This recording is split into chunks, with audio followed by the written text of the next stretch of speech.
ကျွန်တော်ကအဲ့လိုတောက်ခိုင်းလို့ပြောရမှာကျွန်တော်အများနဲ့ရှင်းပြတယ်ပေါ့နော်ကျွန်တော်ရဲ့အတွေ့အကြုံတွေကျွန်တော်ငယ်ငယ်လေးတွေကအဲ့လိုမျိုးပေါ့နော်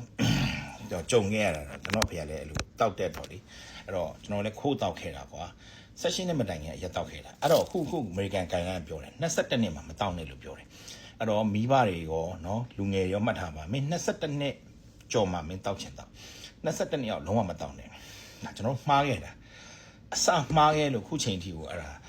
အဲ့ဒါကြီးအကျိုးတွေခံစားခဲ့ရတာမကောင်းတဲ့အကျိုးတွေခံစားခဲ့ရတာကျွန်တော်လည်းအလုပ်ကထွက်လာတယ်အုံနောက်တွေလည်းသတိတွေလက်သွားခဲ့တယ်မိသွားခဲ့တယ်ပြန်ပြီးတော့မနှဲကိုစူးစမ်းခဲ့ရတာကွာဒီအရက်ကိုမဆွဲလန်းအောင်နဲ့မဟုတ်ရင်သေးပြီအရက်ကျိုးကျုံမဖြစ်အောင်မနှဲစူးစမ်းခဲ့ရတာအဲ့တော့ကျွန်တော်ရဲ့အတွေ့အကြုံတွေနဲ့ကျွန်တော်ရှင်းပြတယ်မိကျွန်တော်ကိုယ်တိုင်လည်းဆရာဝန်ဖြစ်နေလို့စိတ်ကူးနဲ့လူဆိုတော့ကိုကတောင်ဝေကလည်းယူနိုင်တယ်ကိုရှင်နေသေးတာကျွန်တော်ရမို့တောင်မှာဖွင့်ခဲ့တာ20ရှိတော့မှ2006ကျန်တာခု2026အဲ့တော့20မှာနော်အရက်ဆိုင်တွေဆိုင်မိဆိုင်ပြုတ်တာပဲနော်သေးတာပဲတယောက်ပြီးတယောက်သေးတာပဲအဲ့တော့အဲ့လိုလူမျိုးကိုကျွန်တော်မြင်ခဲ့ရတယ်ပြီးတော့ကျွန်တော်ဖေလည်းအရက်ကြောင့်သေးခဲ့တာပဲအသေးကင်ဆာဖြစ်ခဲ့တာပဲအဲ့တော့ကျွန်တော်ကတော့ဒါတောင်ဝေကယူနိုင်တယ်ပေါ့နော်အများစုတော့မယူနိုင်ဘူးမလုံနိုင်ဘူးဟုတ်ပြီအဲ့တော့ကျွန်တော်ပြောရတယ်ဒါလေးကိုမှတ်ထားဖို့အမေရိကပြောပြီး22နှစ်အောင်လုံးဝမတောင်းနဲ့ဒါလည်းအမှန်ပဲခုနပြောသလိုပေါ့နော်မျိုးရိုးကအဖေရတမတားရတမလည်းဖြစ်နိုင်တယ်ဖြစ်မယ်လို့ပြောတာမဟုတ်ဘူးသူများထက်ကိုဖြစ်နိုင်တယ်ဒါကျွန်တော်အတွေ့အကြုံနဲ့အခုထိလက်ရှိတော့သူတို့ပြောနေတဲ့ guideline တွေနဲ့ရှင်းကြည့်တဲ့ခါကျတော့ဟုတ်တာပ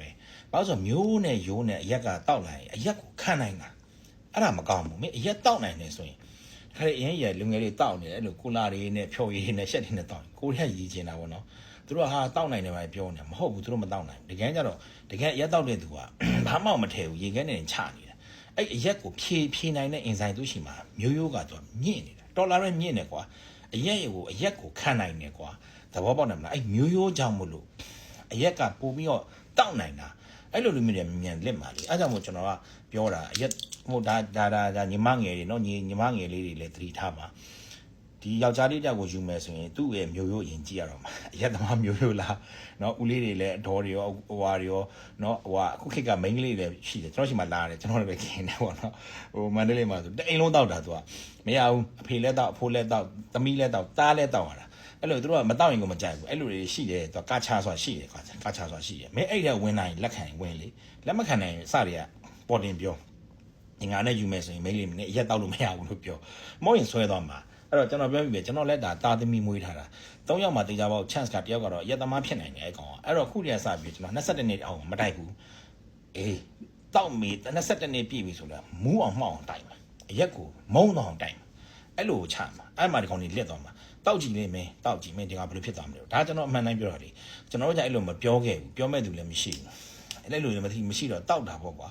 ကြောက်တက်ကြတောက်ခဲ့တာကွာမတိမတာကစ်လာတာဆိုတော့အဲ့မှာလည်းစတာပဲ18နှစ်မတိုင်မီနဲ့တောက်ခဲ့တာဆိုတော့ဒါအရက်ကိုဆွဲလန်းမှုက chance ကပိုများတယ်နောက်ကမျိုးရိုးနဲ့လည်းဆိုင်တယ်ကျွန်တော်အများပြောမျိုးရိုးနဲ့လည်းဆိုင်တယ်အဲ့တော့နော်ညီငယ်တွေညီမငယ်တွေနော်ဒါမှတ်ထားပေါ့နော်ဒါခုတည်းကကြိုးပြောထားကိုရီစားတွေနော်ယူမယ်လို့ဆုံးဖြတ်ရင်တော့အစတည်းကခုကြိုးပြောထာ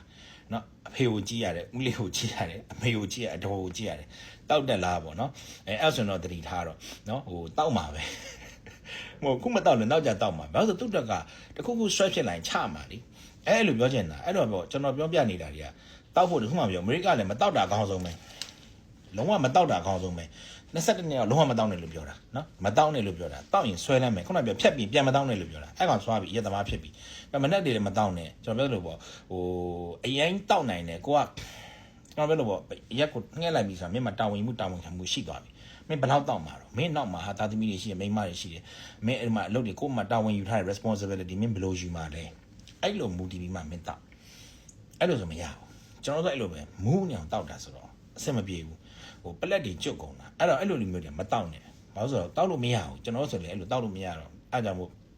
ကြိုက်တာပေါ့အရက်ကိုတခါကျလည်းရသေးစိတ်ပြီပေါ့ဟာမတောက်တော့မှာကွာဒါပေမဲ့အရက်ဘီယာလေးပါလေးတောက်တယ်တော်ပြီပေါ့အဲ့ဒါတော့မှဘီယာဆိုကျွန်တော်မကြိုက်ဘူးကျွန်တော်ကအရက်ကြိုက်တာဒါပေမဲ့အရက်ကိုဒုက္ခပေးမယ်ဆိုတာသိနေတာလေသိနေတဲ့ခါကျတော့တတ်နိုင်တဲ့လောက်ကတော့ကွာဟိုမတောက်တာတော့အကောင်းဆုံးပဲအကောင်းဆုံးပဲဘယ်သူမှတောက်လို့မပြောဘယ်ဆံကရက်တော့ဘာလို့မပြောဘူးဒါပေမဲ့နော်ကြိုက်ရင်လည်းမင်းဒီလိုတွေရှိတယ်မင်းအချက်ကမင်းမျိုးရိုးရှိရလားမင်းဒီအရက်ကိုဘယ်လိုမျိုးခြေဖြတ်နိုင်တာတော့ဘယ်လောက်ထိတောက်နိုင်တာတော့အဲ့ပုံမူဒီမှာကိုယ့်အနေကို adjust လုပ်တော့နော်ကိုယ့်အနေကို adjust လုပ်တော့ကျွန်တော်တို့ပြောကမျိုးရိုးလည်းရှိတယ်ခန္ဓာကိုယ် body weight ကလည်းကြီးတယ်နော်ဒီအရက်ကိုလည်းခံနိုင်တယ်အရက်ကိုလည်းခြေဖြတ်နိုင်တယ်တခါတောက်ရင်တစ်ပိုင်းလောက်တောက်နိုင်တယ်ဆိုရင်မင်းလက်မှာ